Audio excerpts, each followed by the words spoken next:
Bismillahir Rahmanir Rahim. I'm very happy to be here today. First of all, thank you, Dina, for that wonderful talk. Honestly, it was great to see all of the efforts that are happening in terms of what you're doing, and I look forward to further collaboration, inshallah. Okay, so I'm here to talk to you today a little bit about the King Abdulaziz Center for World Culture in Dhahran, which is our landmark initiative that we have started longer than a decade at this point. So before going into it, I'll leave you with a video that will give you a great introduction, better than I can, about everything that we do. And then slowly I'll take you through the programs and our objectives. The clicker is right here. Okay.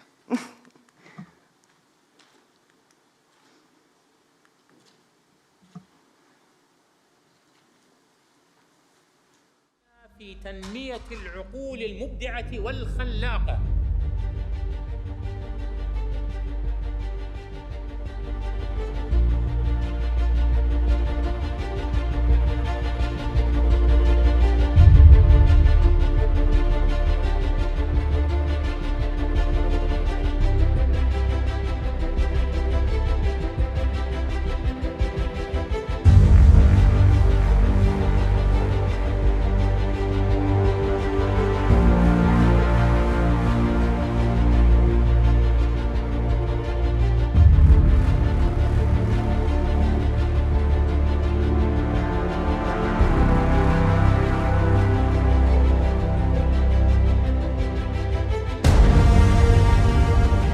أسعى بلادكم لتطوير حاضرها وبناء مستقبلها ومضي قدما في طريق التنمية والتحديث والتطوير المستمر.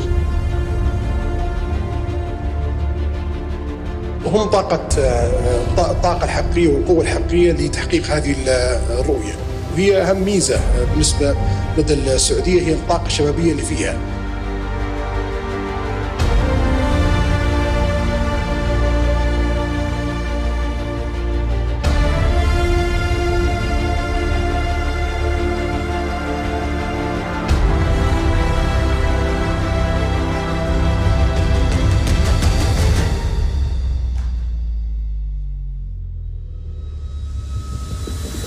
يسرني الإعلان عن البرنامج الوطني لإثراء المحتوى الإبداعي والثقافي.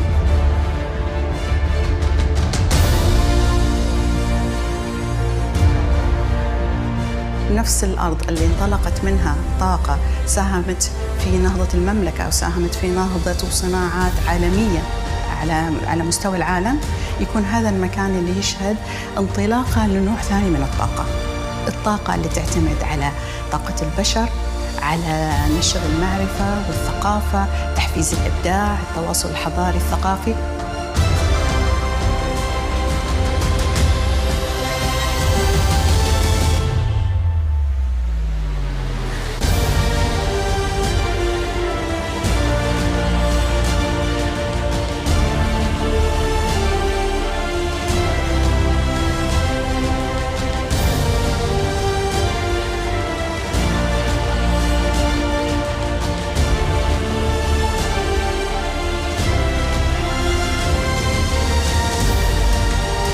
ما سيقوم به مركز إثراء من تشجيع صناعة الأفلام والسينما في المملكة العربية السعودية. كل اللي أقدر أقوله في الحقيقة إني شكراً، وإني فخور إنه الصرح هذا الشامل في بلدي.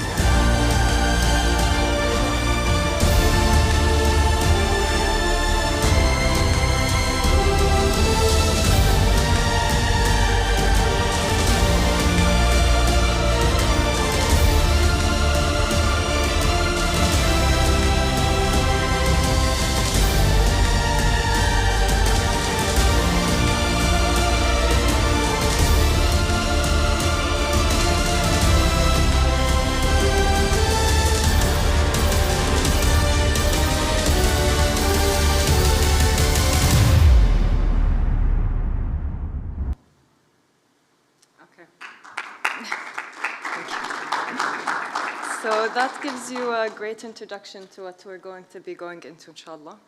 And of course, to just set the scene, Ithra in itself is a landmark, and we would be nothing without our building, but at the same time, we would be nothing without the talent and the people that we collaborate with. And a lot of those people are in this room today, so thank you for everyone who has contributed to what we have done and what we will do in the future, inshallah. So to start off, we would like to contribute to a future where the kingdom is a beacon of knowledge and creativity, and we will make a tangible and positive impact on human development by inspiring passion for knowledge, creativity, and cross-cultural engagement. So I'll give you a little bit of a history about the center because we actually started a long time before the center began. We wanted to have our programs run and inspire the people even before the building started. And you can go through here, but the actual program, the first program we actually had was the Ithra Knowledge Program in 2012. And that focused heavily on art as well. And Noura Dabal is here today, and she actually worked on that program, which was a great program to host the first Van Gogh exhibit that we had in the kingdom. It was an artwork. So to tell you about the center, we have a library that has more than 500,000 publications inside, a cinema, a children's museum, which is the first children's museum in the kingdom. The Idea Lab, this is our innovation hub where basically ideas come to life and people go and they create it from literally scratch. We have our archives that hosts the Ithra's and Aramco's history as well as items from the kingdom. The theater, where we have a 900-seat internationally standard theater where we've hosted more than 40 performances so far. The Knowledge Tower is where all of our programs happen, so it's about 16 floors of workshop spaces and talks, etc. The museum, which hosts 5 galleries, including the Great Hall, and the Energy exhibit, which is actually in a separate space, but also is part of the center in general. So how do we go about our programming and what do we do to ensure that everything that we're doing impacts the community in a way that we seek it to or that we want it to? So we created these pillars.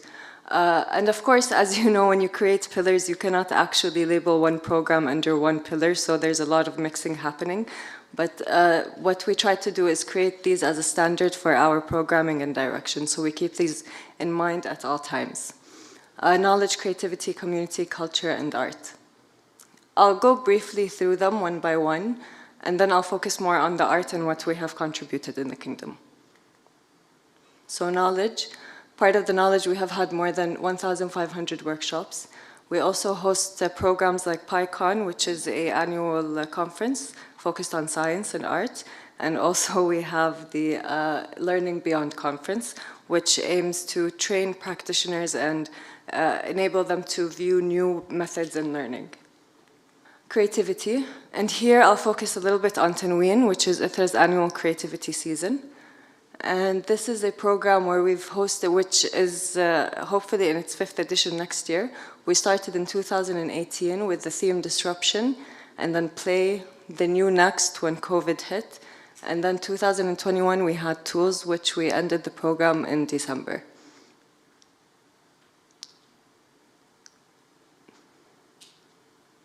These are part of the multiple, there's a huge list of programming that goes on, and the creation is amazing. And basically the outcomes are so much fun, and at the same time, incredibly artistic. I'll show you a small video here about This is Tanween 2019 when the theme was Play.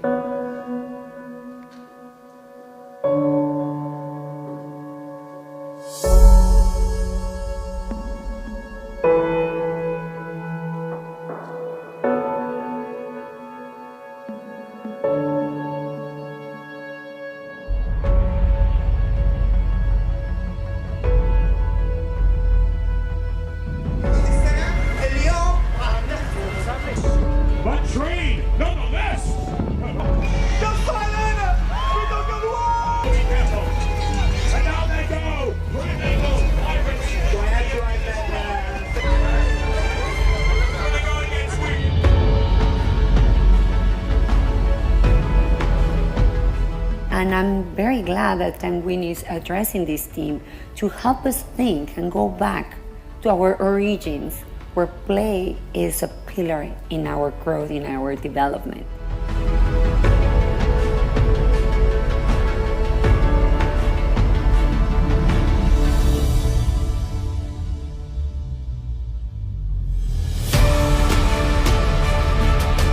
The playfulness is learning, and that's invaluable to a society, to not just the kingdom, but to the whole region, to the whole world, for more and more people to believe that and follow that kind of learning is incredible.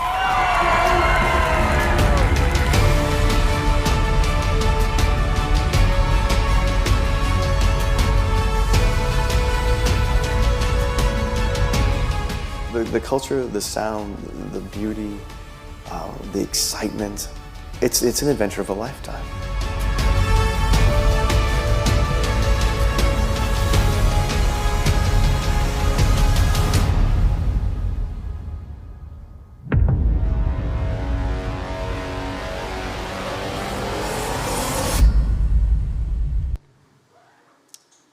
So that was Tanween. That was only one of the years, and there's more on our website. The Creative Solutions Program is a program that was also created to help designers, architects, engineers create their ideas out of having little resources. We provide them with the resources that they need, and we also link them to a subject matter expert in the field. We've had 2,000 submissions last year. We selected 30 candidates, and 5 out of the 26 groups move into the development stage. So just to give you an idea about what kind of programs they create, one of the programs was an augmented reality application that we would use in our museums. So this would make art more accessible to the public and therefore more meaningful to them and impactful as well. And also we realized that introducing technology in our exhibits is a very important way to engage with our public. So the more diverse the technology we bring, this helps create that as well. So we also focus a lot on volunteerism, and we have, I think, the biggest platform, if I'm not mistaken, for volunteerism in the kingdom. After Al-Hajj wal Umrah, volunteers for Hajj wal Umrah. We have a lot of outreach programs focusing on different target audiences, and we bring in different subject matter expertise depending on the topic as well. For culture, something to focus on here is that we also try to bring in world culture from outside of the kingdom. We hosted the Cultural Days in 2019, which was a huge success, and we boasted an audience of 45,000 people, and it was an amazing outcome, to be honest. It's something that really drove us to try to bring in more international programs and collaborations. So those are the pillars in general. I wanted to give you another video that would tell you just a wrap-up of 2021 in numbers. This is going to be a quick one, inshallah, and then we'll move forward to the art. This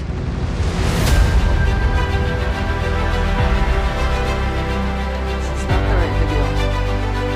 It should be fun. This is actually the video that focuses on bridges, which is a program that we had in 2016 to 2019.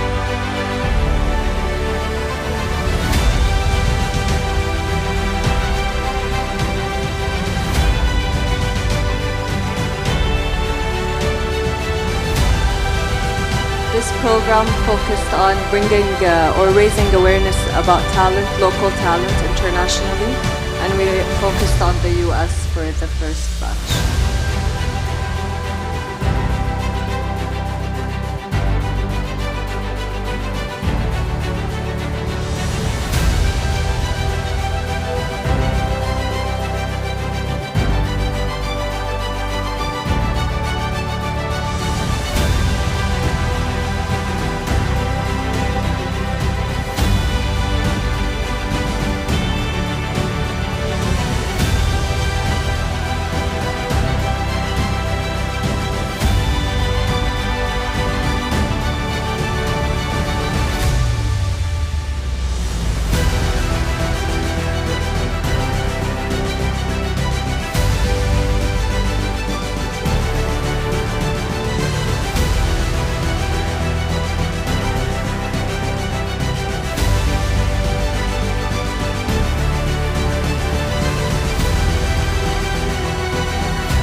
So this gives you an idea about the program that we had in the US.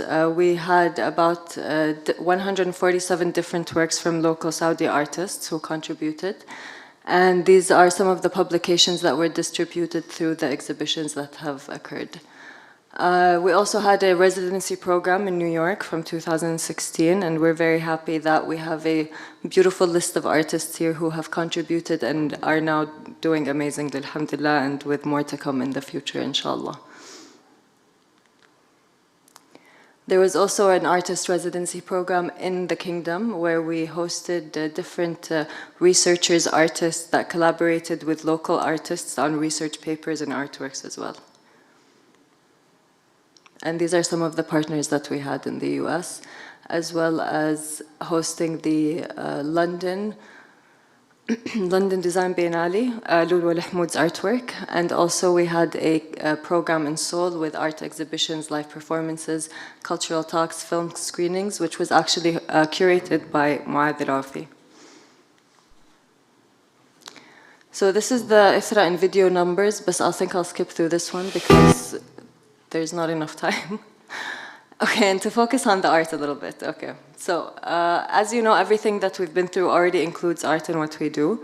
But I'll focus here on a few programs where we try to introduce different tools and platforms for local artists to engage with, and also what the Ithra has contributed with in terms of bringing in world art to the kingdom. So to give you a background, the museum has hosted about 16 exhibitions so far. We'll start at the Da Vinci exhibition, which was the first time we actually hosted any Da Vinci artwork inside of the kingdom. And this was a collaboration with the Biblioteca library in Milan.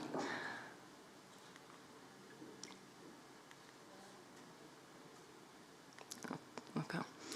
The Edvard Munch Landscapes of the Soul exhibition. And this exhibition spoke about Edvard Munch. It was a solo exhibition that we hosted, and we worked with Munch Museum to be able to curate an exhibition for our local audience here in the kingdom. So as you can see, the different phases of what we went through, and then in the end, this artwork right here was actually an artwork created by one of the artists that work at the center, Kuman Musalli, which was gifted to the director of the museum at the end of the program.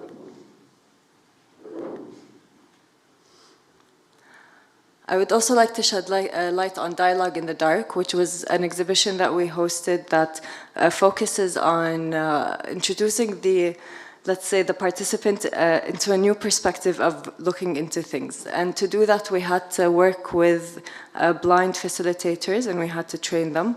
And that was a beautiful process, to be honest. And right now, we actually are very, very happy to say that 3 of the facilitators are avid Ithra Art Society members, and they create beautiful artwork.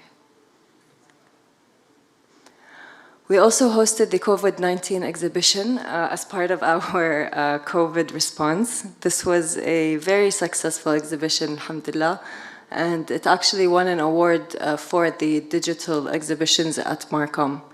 So we received about 5,000 submissions actually, and a lot of them were very interesting. The idea was that you should submit something that's an object that you have related to throughout COVID. And I urge everyone to go to the COVID-19 exhibition webpage to see the results, which are very interesting and enlightening. We also hosted the first sustainability exhibition in the kingdom, and we focused on different topics about sustainability, climate change, and all of the challenges that we're facing, but in a very introductory way so that we don't bombard the audience, let's say, with information. So we wanted to make it very artistic. The Ithra Art Prize, which is why we're here today as well. I hope you all saw it, which is the art piece that we have in the Ithra Art Prize room in the Biennale. The artist Nadia was this year's winner, but I'll give you a brief history of the artworks that have been awarded so far. Ayman Zadani, which was our first winner. Dania Saleh, which was our second winner, and her artwork is currently being exhibited in Ithra. Ayman's will soon, inshallah. and Fahad bin Naif as well. This year, we collaborated with Diriyah Biennale and with the artist Nadia Kabilinki to create this beautiful art piece. It's a 20-meter-long artwork that talks about the state of the economy today when it comes to travel, but as well as how the entire community has reacted to COVID. We also have an open call for emerging artists, and this is, hopefully we're going to be announcing the third iteration of it soon. The first one was for Zamakan in 2019, and the second one was Wala Fadl, Seeing and Perceiving 2021. And for my last, let's say, example, I would like to do a little deep dive into the Art of Orientation exhibition. So the Art of Orientation exhibition is a perfect example of how we try to create 360 programs in what we do. And we've come as close as possible with this exhibition, actually. So the Art of Orientation exhibition is an exhibition that we worked on I want to say we started about 4 years ago, and it came to life last year. It opened in February 2021, and it will be on view until October, inshallah. So a lot of contributors that are very worthy to note, and of course, a lot of collaborations. There was a production that we made as well that we're selling online. But what's important to note here is that part of the exhibition, we created a conference, which was the first Islamic art conference to be hosted in the kingdom. And the focus was on the mosque, innovation in object, form, and function, which was the topic of the exhibition as well. And we worked with Art Jamil, and we worked with the national museums and other collaborators to create the Art of the Mosque exhibition, which we are very proud of because everything was commissioned for the center, and we were able to reach out to some communities that were needed to be reached out to, I would say, and able to do this, which, there's a whole documentary that's going to be about it, inshallah, that you'll see, but it was a very proud moment for us. And part of that was also the Tanween challenges, so there was cross-collaboration between the components. And this was a Tanween challenge that was announced last year, and these are some of the results which are also currently being exhibited in the center. I'll leave you with this video about the Art of Orientation.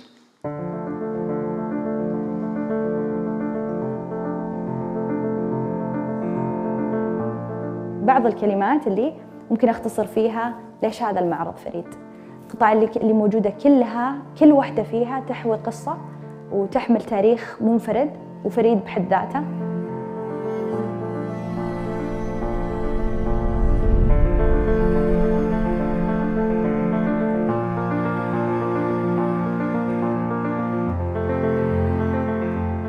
My main objective when we create this scale model is to make sure that the audience or the viewers is able to get the historical value, the architecture value of it, and then leave a lasting memory.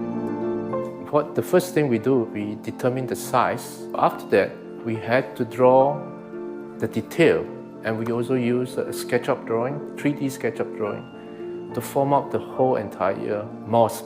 There are about 700 to 800 different parts that we have fabricated. And we have to assemble all this and to form up this particular scale model. طبعاً ال10 مساجد هذه تعطي انطباع عن تنوع الإسلام بشكل أو بآخر في مناطق العالم، تناغمه والطريقة إنه كيف يعكس حضارة كل مكان يوجد فيه. القطع الأثرية أو المجموعة الأثرية اللي موجودة عندنا المكونة من 116 قطعة تقريباً، أجمل ما فيها أنها فيها تنوع من ناحية التعاون ما بين إثراء وما بين المؤسسات، منها العالمي ومنها المحلي أو الوطني. التحديات الجميلة اللي واجهناها في تركيب المعرض أن إحدى القطع كانت التنور اللي هي تقريبا يعني زي الثريا، وزنها ثقيل جدا. التحدي اللي انخلق في وسط التركيب أن الفريق أصر على أنه يكون فيه إنارة داخل هذا التنور. الزوار دائما إذا جو من زاوية هذا التنور أو هذه الثريا دائما في انبهار عالي. بعد ما مريت في المعرض لا يمكن أن أنظر للمساجد بنفس النظرة مرة أخرى.